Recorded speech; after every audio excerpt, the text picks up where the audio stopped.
এখন থেকেই আমার সব কথা মানতে শুরু করেছো, দেখে বেশ ভালো লাগলো। এইভাবেই আমার সব কথা সব সময় মেনে চলবে, একদম গুড গার্ল। তাহলে দেখবে কখনো কোনো প্রবলেম হবে না। আর যদি না মানো তো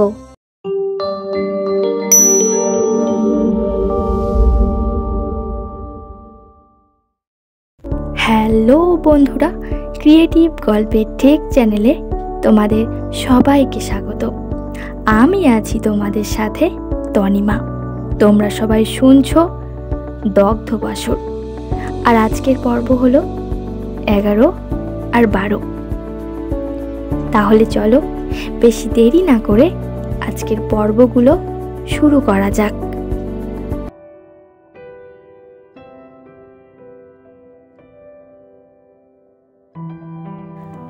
আকাশ শর্মার ফোন কল, তাও আমার ফোনে, রাত প্রায় 2টোর সময়।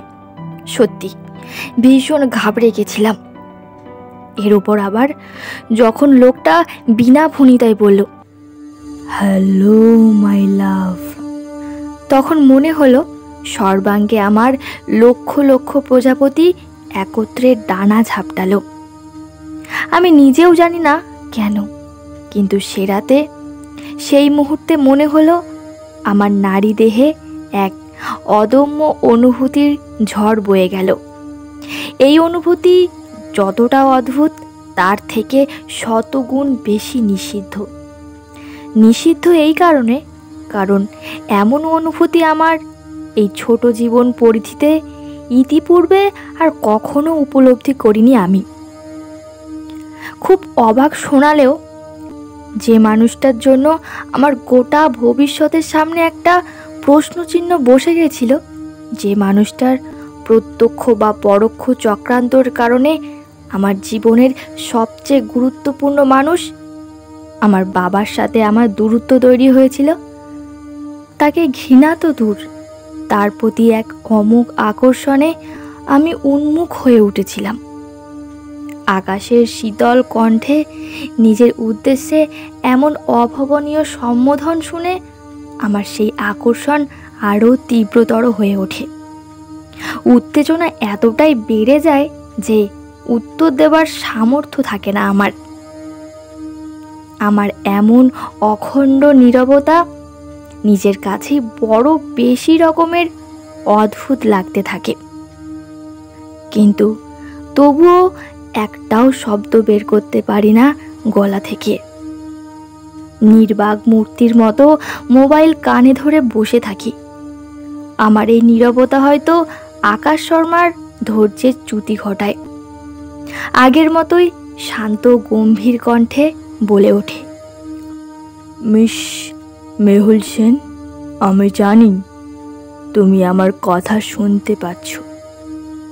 আর যদি খুব ভুল না করে থাকি তবে এতক্ষণ ধরে রাত জেগে তুমি আমার কথাই ভাবছো। কি ঠিক বললাম তো? শিউরে উঠলাম ওর শেষ কথাটাই। লোকটা কি করে জানলো যে আমি ওর কথাই ভাবছিলাম? এ তো দেখছি সাংঘাতিক মানুষ। কথা বলবো কি বলবো না, বা বললেও কি বলবো, এসব ভাবতে ভাবতেই যখন আমার দিশেহারা দশা, ঠিক তখনই ফোনের ও প্রান্ত থেকে ভেসে এলো, কি হলো মিস সেন? আমাকে কি এতই অপছন্দ যে একটা কথাও বলতে ইচ্ছে করছে না তোমার? ওর এই কথা শুনে কি যে হলো কে জানে। ওর কথা শেষ হতে না হতেই বললাম, না না তেমন ব্যাপার না, আসলে মানে। এর আগে যে কি বলবো তার বুঝে পেলাম না, তাই আগের মতোই আবার নিশ্চুপ হয়ে বসে রইলাম। ওপাশ থেকে কিন্তু তখন চাপা হাসির আওয়াজ ভেসে আসছে। আকাশ শর্মা হাসতে হাসতেই বলল, যাক, এটা শিওর হওয়া গেল যে বোবা নাও, কথা বলতে পারো। কিন্তু ব্যাস এইটুকু, আর কিছু বলো। এত মিষ্টি গলা তোমার, একবার শুনে আরো কিছু শুনতে মন চাইছে যে। এত অল্প যে আমার মন ভরে না মেহুল, আমার খিদেটা যে বড্ড বেশি। মানে? ওর শেষ কথাগুলো একেবারেই বুঝলাম না, তাই বাধ্য হয়ে মানে জিজ্ঞাসা করেই ফেললাম। ওপাশে কিন্তু তখন অখণ্ড নিস্তব্ধতা। আমার কেন জানি না মনে হলো আকাশ শর্মা কিছু একটা ভাবছে। মনে হলো না জানি এরপরে আরও কি বলবেন, তার থেকে আমি নিজেই বলে উঠলাম, আপনার কি কোনো প্রয়োজন আছে আমার সাথে? আসলে অনেক রাত হয়ে গেছে তো, তাই আর কি। আমি যে ওকে এড়িয়ে যেতে চাইছি এটা বুঝতে পেরে আকাশ বলেন, রাত অনেক হয়েছে সত্যি, তবে আমার প্রয়োজনটাও তো নেহাত তুচ্ছ নয় মেহুল। সকালের সেই ভয়টা ফিরে এলো মনের কোণে। ভাবলাম আমার সাথে কি দরকার থাকতে পারে ওর মতো একজন বিজনেস মাস্টারমাইন্ডের, তাও আবার এই রাত দুপুরে। বললাম, আপনি একজন বিখ্যাত বিজনেসম্যান মিস্টার শর্মা, আর আমি খুব সামান্য এক মেয়ে। আমার সাথে আপনার কি এমন প্রয়োজন থাকতে পারে যার জন্য এত রাতে আপনি ফোন করেছেন? আমার কথা শুনে সামান্য কিছুক্ষণ চুপ করে থেকে একসময় আকাশ বলেন, কে বলেছে তুমি সামান্য? তুমি যদি সত্যিই সামান্য হতে তবে এই আকাশ শর্মার নজর তোমার উপর পড়তো না। আকাশ শর্মা সেই লোক নয় যার যাকে তাকে পছন্দ হয়ে যায় মেহুল। আমাকে লুব্ধ করা এতটাও সহজ নয়, আর যা দেখে আমার লোভ হয় বা পছন্দ হয় সেটা আমি যে কোনো মূল্যে নিজের আয়ত্তে আনি। ভালো বলো আর মন্দ বলো, আমি এমনই। শিরশিরে অনুভূতিটা মনে হলো আরও একবার পুরো শরীরের রক্তপ্রবাহে হিমেল পরশ ধরালো। লোকটা কি বলতে চাইছে? কাকে নিজের আয়ত্তে আনতে চায় ও? মনের মধ্যে জেগে ওঠা প্রশ্নটা বাঘ রূপ নিল। বললাম, আপনি কি বোঝাতে চাইছেন মিস্টার শর্মা? যেটা বলার স্পষ্ট করে বলুন। কথাগুলো বলেই বুঝতে পারলাম যে কত বড় ভুল করে ফেলেছি। আমার কথা শেষ না হতেই লোকটা ফোনের ও প্রান্ত থেকে বলে উঠল, খুব তাড়া দেখছি মিস সেনের। তাহলে এবারে স্পষ্ট একদম সহজ ভাষাতেই বলি। হ্যাঁ, শুনলাম তোমার নাকি পার্থ মিত্তলের সাথে বিয়ে ঠিক হয়েছে। আগামী বুধবারে বিয়ের পিঁড়িতে বসতে চলেছ। আরও একবার চমকে উঠলাম। কি করে মাত্র কয়েক ঘন্টা আগে ঠিক হওয়া একান্ত ব্যক্তিগত একটা খবর লোকটা জানতে পারল? এই কথা তো বাইরে প্রকাশ পাওয়ার নয়, কারণ যদি তাই হতো তবে কথাটা বাবা অন্যভাবে প্রেস বা পাবলিক মিডিয়ায় জানাতো। আর বাবার এখন যা মানসিক পরিস্থিতি তাতে এসব বাবা করেনি। তবে কি মিত্তলদের তরফ থেকে এমন কিছু করা হয়েছে? কিন্তু তাহলেও তো সেটা আমাদের জানার কথা। নিজের মনেই যখন এসব চিন্তা করছি তখন ফোনের অপর প্রান্ত থেকে আকাশ শর্মা বলে উঠল, কি ভাবছো মিস সেন? আমি কি করে তোমার ব্যাপারে এত খবর জানলাম? কি তাই তো? বেশি ভেবে নিজেকে কষ্ট দিও না। আমার যা কিছু পছন্দ তার বিষয়ে নারী নক্ষত্র সব জানাটাও আমার একটা অভ্যাস। আমার তোমাকে পছন্দ, তাই তোমার বিষয়ে সব খবর আমি রাখি, আর ভবিষ্যতেও রাখব। এই আকাশ শর্মা লোকটা বড় অদ্ভুত আর রহস্যময়। যত ওর কথা শুনছি ততই যেন মনে হচ্ছে একটা গোলক ধাঁধায় জড়িয়ে যাচ্ছি, যে গোলক ধাঁধা থেকে বেরোনোর পথ আমি জানি না। অথচ ওর কথা না শুনে ফোনটা যে কেটে দেব আমার সেই সামর্থ্যও নেই। শুধু লোকটার অতিরিক্ত গায়ে পড়া ভাবটা আমার ভালো লাগলো না। তাই যেন নিছক ওর কথায় জবাব দিতেই বলে উঠলাম, আমার বিষয়ে খোঁজ খবর রাখবার জন্য আমার বাবা আছেন মিস্টার শর্মা। আর যখন জানতে পেরেছেন যে সামনেই আমার বিয়ে হতে চলেছে, তখন এটাও আশা করি বুঝতে পারছেন যে খুব তাড়াতাড়ি আমি অন্য একজনের স্ত্রী হতে চলেছি। তাই হয়তো পরের স্ত্রীর বিষয়ে অতিরিক্ত খোঁজ খবর রাখাটা আপনার মতো মানুষকে শোভা দেবে না, তাই না? আমার উত্তর শুনে লোকটা হা হা করে হেসে উঠল। সেই হাসিতে প্রচ্ছন্ন ব্যঙ্গের ছোঁয়া। গায়ে কাটা দেওয়া সেই অট্টহাসির কারণ আমি জানি না, তবে এটা জানি যে এই হাসি আমার উদ্দেশ্যেই। এবার কিন্তু আর শিহরণ জাগলো না, বরং একটা চাপা রাগ তৈরি হলো লোকটার প্রতি। রাগের বশবর্তী কিছু বলতেই যাচ্ছিলাম, হঠাৎ ওই আকাশ শর্মা বলে উঠল, নিজের বিয়ে নিয়ে তুমি এতটা কনফিডেন্ট মেহুল? যেখানে মানুষ রাতে ঘুমিয়ে সকালে চোখ মেলে তাকিয়ে আরও একটা দিনের শুরু দেখতে পাবে কি না তাই নিয়ে সন্দেহ ভোগে, সেখানে তুমি নিজের বিয়ে নিয়ে এত নিশ্চিত? ফের একটা ধাক্কা। লোকটা এত জটিল কেন? সোজাভাবে সহজ ভাষায় যেন কথা বলতেই জানে না। এ কি বলতে চাইছে আসলে? এমন কথার মানেটাই বা কি? মুখ ফুটে জিজ্ঞেস করেই ফেললাম, কি বলতে চাইছেন আপনি বলুন তো? বিয়েটা সকলের সম্মতিতে হচ্ছে, তাহলে নিশ্চিত হব না কেন আমি? আর একটা কথা, আমার বিয়ে নিয়ে আপনারা তো মাথা ব্যথা কেন? হ্যাঁ, আজকের আগে আমি আপনাকে বা আপনি আমাকে চিনতেন না, আজও দুজন দুজনকে নামে মাত্র চিনি, তাহলে আমার বিয়ের সাথে আপনার সম্পর্ক কোথায়?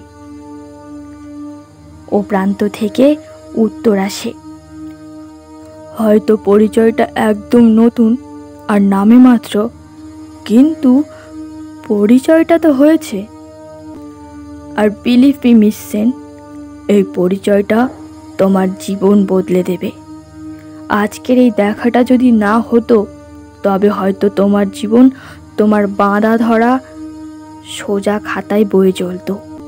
বাট একবার যখন আমার সামনে পড়েই গেছো, তখন সোজা পথ আর সোজা জীবন যাপনের ইচ্ছা আর কল্পনা নিজের মাথা থেকে ঝেড়ে ফেলে দাও। আর হ্যাঁ, আমার লাল রঙটা ভীষণ প্রিয়। কাল শপিং করতে গেলে বিয়ের বেনারসিটা কিন্তু টকটকে লাল রঙের কিনো, কেমন? এখন তবে রাখি, মাই লাভ, টেক কেয়ার। রাখি বলে ফোনটা আকাশ শর্মা কেটে দেয়। আর আমি এক অনন্ত রহস্যের মাঝে পথভ্রান্ত পথিকের মতো হারিয়ে ফেলি নিজেকে। সত্যি, আমার নিস্তরঙ্গ খুব সাধারণ জীবনটা মাত্র একদিনের মধ্যে কতটা বদলে গেছে। মাত্র একদিনের মধ্যে আমি আমার বাবার স্নেহ হারালাম। আমার সব স্বপ্ন ভেঙে চুরমার হয়ে গেল একদিনে। একটা মাত্র দিনের মধ্যে আমার বিয়ে ঠিক হলো, বিয়ের ডেট ফাইনাল হলো। আর এই একদিনেই আমার জীবনে আকাশ শর্মার আবির্ভাব হলো। আদৌ এই আবির্ভাবের উদ্দেশ্য কি এর গুরুত্ব তা আমি জানি না, তবে এটুকু বুঝতে পারছি যে লোকটা যতটা সহজে আমার জীবনে প্রবেশ করেছে, তত সহজে বিদায় নেবে না। রাত পোহালে আর একদিন মাত্র আছে আমার বিয়ের বাকি, কিন্তু বিয়ের কোণের আনন্দ উত্তেজনার তিল মাত্র আমার মধ্যে নেই। নিজের আসন্ন ভবিষ্যৎকে নিয়ে কোনো সুখ স্বপ্ন। নিজের আজকে ছেড়ে আগামীকালকে গ্রহণ করার মতো কোনো উৎফুল্লতাও আমার মনের কোণে নেই। খালি আছে একরাশ নৈরাশ্য, হতাশা, ব্যথা আর অনেকটা আশঙ্কা। জীবন যে কোনোদিন এত জটিল হয়ে উঠবে তা আমি স্বপ্নেও ভাবিনি। শুধু যদি বাবার এই আমাকে বিয়ে দেওয়ার সিদ্ধান্ত হতো, তবুও মানা যেত। কিন্তু এখন এর সাথে আবার ওই আকাশ শর্মার হেয়ালি, যার বিন্দু বিসর্গ বুঝলাম না আমি। সব মিলিয়ে আমার এখন পাগল পাগল অবস্থা। আজ রাতটা না ঘুমিয়েই কাটাতে হবে, সে বিষয়ে কোনো সন্দেহ নেই। এত চিন্তা মাথায় নিয়ে কারোর পক্ষে কি ঘুমানো সম্ভব? কিন্তু এত বড় রাত আমি কাটাবো কিভাবে? সবে 2:30 বাজে। উঠে গিয়ে বুক সেলফ থেকে একটা বই হাতে নিয়ে ব্যালকনি লাগোয়া জানালার কাছে এগিয়ে গেলাম। বই পড়লে যদি নিজের হিজিবিজি চিন্তাগুলো থেকে দূরে থাকতে পারি, এই ভেবে বইয়ের পাতা উল্টানো শুরু করলাম। ছোট থেকেই একা একা বড় হয়েছি, তাই লেখাপড়া বা খেলাধুলোর সময়টা বাদ দিয়ে বাকি অবসরটুকু আমার বইয়ের সংস্পর্শেই কেটেছে। গল্পের বই পড়তে খুব ভালোবাসি। যে কোনো ধরনের গল্পের বই আমার খুব ভালো লাগে।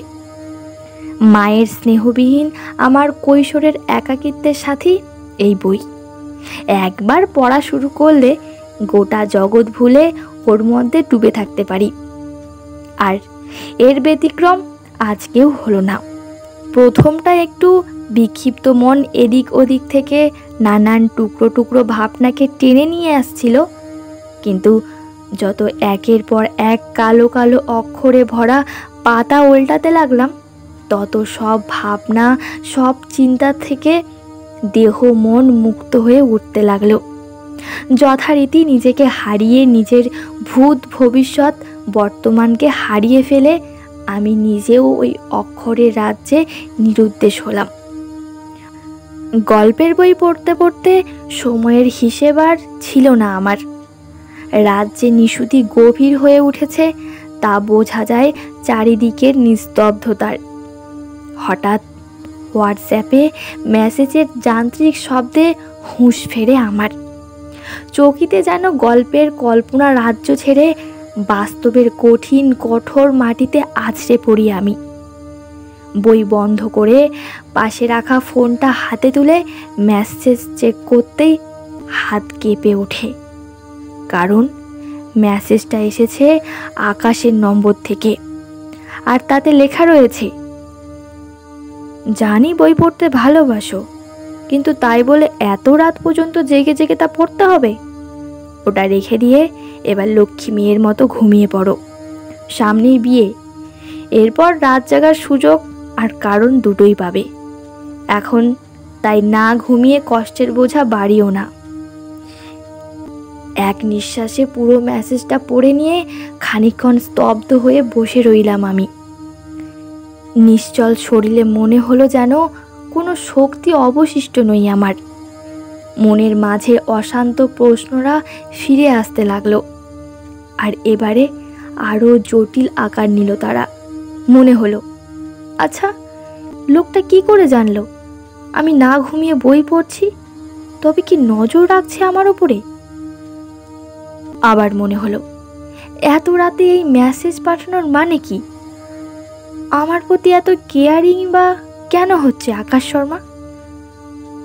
লোকটা যে আমাকে নিজের প্রতিটি কথায় কিছু একটা বোঝাতে চাইছে, কোনো একটা ইঙ্গিত দিতে চাইছে, তা বুঝতে পারছি আমি।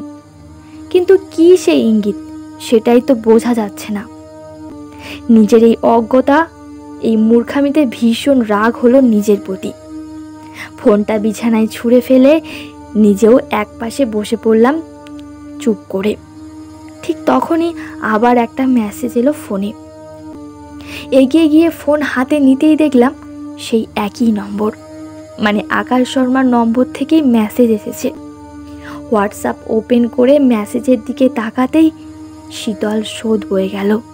দেখলাম লেখা রয়েছে, that's like a good girl. এখন থেকেই আমার সব কথা মানতে শুরু করেছো, দেখে বেশ ভালো লাগলো। এইভাবেই আমার সব কথা সব সময় মেনে চলবে, একদম গুড গার্ল। তাহলে দেখবে কখনো কোনো প্রবলেম হবে না। আর যদি না মানো তো আই হ্যাভ অ্যানাদার ওয়ে। নাও এবার ঘুমিয়ে পড়ো। Bye, good night my love. Message পড়তে পড়তেই গায়ে কাঁটা দিয়ে উঠল। এসব কি হচ্ছে? আমি যে বই রেখে দিয়েছি তা লোকটা বুঝলো কি করে? তবে কি কোনোভাবে ও নজর রাখছে আমার ওপরে? কিন্তু কিভাবে আর কেন? আর ওর এই হেয়ালের মানেটাই বা কি? নিজের অতি পরিচিত বেডরুমটাকেই আমার এখন এই মুহূর্তে বড্ড অচেনা লাগতে শুরু করেছে। ছোট থেকে যে ঘরটায় আমি থেকেছি, যার প্রতিটা কোণা আমি চোখ বন্ধ করে চিনে নিতে পারবো, যে ঘরের কোণায় কি রয়েছে বলতে পারবো চোখ বুজে, এখন যেন সেই ঘরে থাকতেই আমার ভয় লাগছে। মনে হচ্ছে এক জোড়া গভীর কালো চোখের অন্তর্ভেদী দৃষ্টি ঘরের প্রত্যেক কোণ থেকে আমায় দেখছে, জারিপ করছে আমার প্রতিটি আচরণ, প্রতিটা গতিকে। ভয়ে দম বন্ধ হয়ে আসছে আমার। কেন করছে? কি চায় আমার থেকে? সকালে বাড়ি বয়ে এসে বাবাকে প্রেস মিডিয়া সবার সামনে এমন অপদস্থ করেও কি ওর শান্তি হয়নি? বাবার কথা মনে আসতেই একবার মনে হলো আমার এত বড় একটা সমস্যার কথা এক্ষুনি গিয়ে বাবাকে জানাই। সেই সময় দরজার দিকে পা বাড়াতেই মনে হয়, কিন্তু মানুষটা তো নিজের সমস্যা নিয়ে এমনিতেই এত চিন্তিত হয়ে রয়েছে, তাকে কি আর নতুন করে আবার একটা সমস্যার মধ্যে জড়ানো ঠিক হবে? শুধু শুধু বয়স্ক মানুষটাকে আরও বেশি পীড়া দিয়ে ফেলবো। তার থেকে চুপ থেকে নিজের সমস্যার সমাধান বরং নিজেই করার চেষ্টা করি। সেদিন আমার এই সিদ্ধান্তটা যে কত বড় ভুল ছিল তা আমি এখন হাড়ে হাড়ে বুঝি। যদি সেদিন বাবাকে আকাশের সব কথা বলে দিতাম, তবে আজ হয়তো এই দিন আমার দেখতে হতো না। বাবা ঠিক কোনো না কোনোভাবে ওই নরপিশাচের হাত থেকে আমায় বাঁচানোর উপায় বের করত। কিন্তু না, সেদিন ওই শুভবুদ্ধি মাথায় আসেনি আমার। হয়তো বাবার ওপর একটা সূক্ষ্ম অভিমান থেকেই আমি বাবার কাছে যেতে পারিনি। দরজার খুব কাছ পর্যন্ত গিয়েও ফিরে চলে এসেছিলাম, কিন্তু ওই ঘরে আর থাকতে পারিনি।